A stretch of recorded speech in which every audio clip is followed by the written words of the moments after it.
We're back with another book. Today we're going to read The Cool Bean, and I know I read this to my class, so you've already heard it, but I know how much you loved it, so now you can read it as many times as you want. We hope you like it. The Cool Bean by Jory John and Pete Oswald.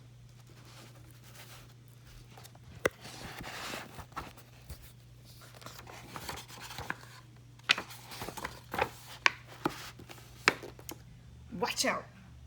Here come the cool beans. The cool beans.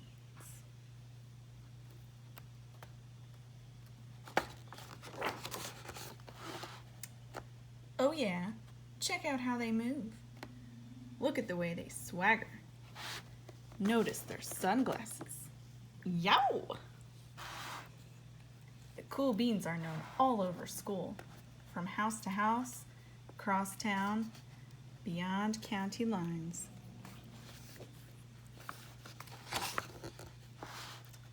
In the olden days, last year, we were all one big pot of beans.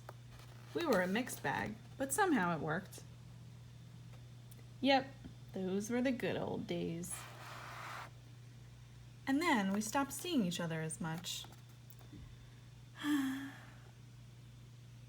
That's just how it is sometimes.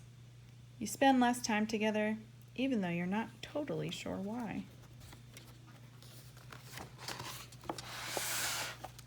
I watched as the beans I knew so well, the beans from my own pod, became the cool beans.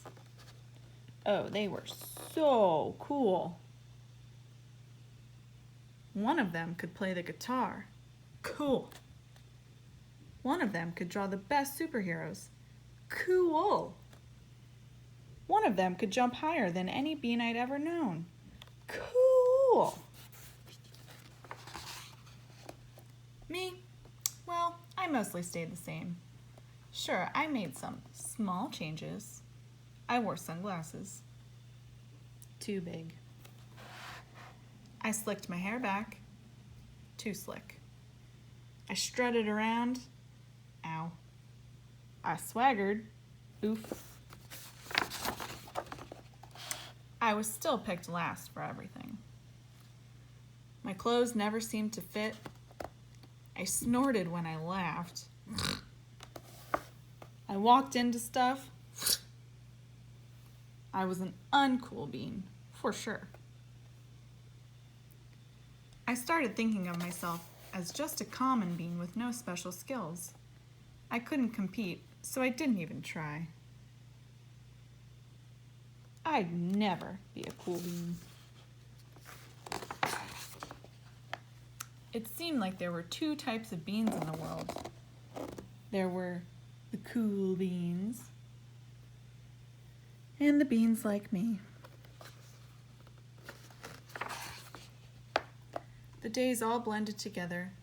I lived my life and things were just okay. I took tests and ate lunches and mostly kept to myself. The cool beans continued being cool. I mean, sure, I miss them a bit, but it's not like I was going to say anything. I felt like all that coolness had gotten in the way of our friendship. And that's how it went. Until one day. I was in the cafeteria. I dropped my lunch on my loafers. Oh no, not again. But then something sort of miraculous happened.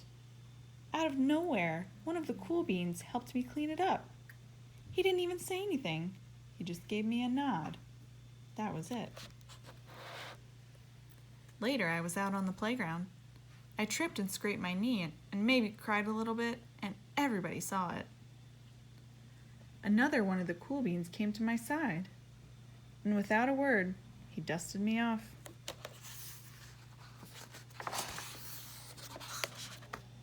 That afternoon, I was sitting in class. I wasn't really paying attention. I didn't notice, but our teacher had called on me. Everybody stared. I sat there in silence. Nobody said anything. And then, everybody just laughed at me. That was it. After today, I was officially a has-been. But then, one of the cool beans stood up and came over to me. Everybody watched.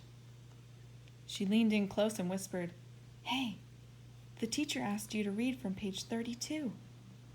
Then she gave me a quick wink and went back to her seat. It was a small gesture, sure, but it was also everything. I walked home with a goofy smile on my face. I smiled all the way through dinner. That day made all the difference. It was a day that could have been really bad, if not for the kindness of a few cool beans. It gave me a shred of confidence. That shred of confidence has continued to grow. Somebody had my back, or a few somebodies. After that, I started hanging out with the cool beans again. How have you been? Get it? How have you been? Not all the time, but sometimes. At lunch, after school, even on the weekends. Throughout all of this, I realized that it's not about how you look or any of that other silly stuff. It's about a wink or a nod or a smile at just the right moment. It's about dusting somebody off, helping them up again, and pointing them in the right direction. You need a hand? Yes, please. Now that's cool. The end. We hope you liked it. Stay tuned for more.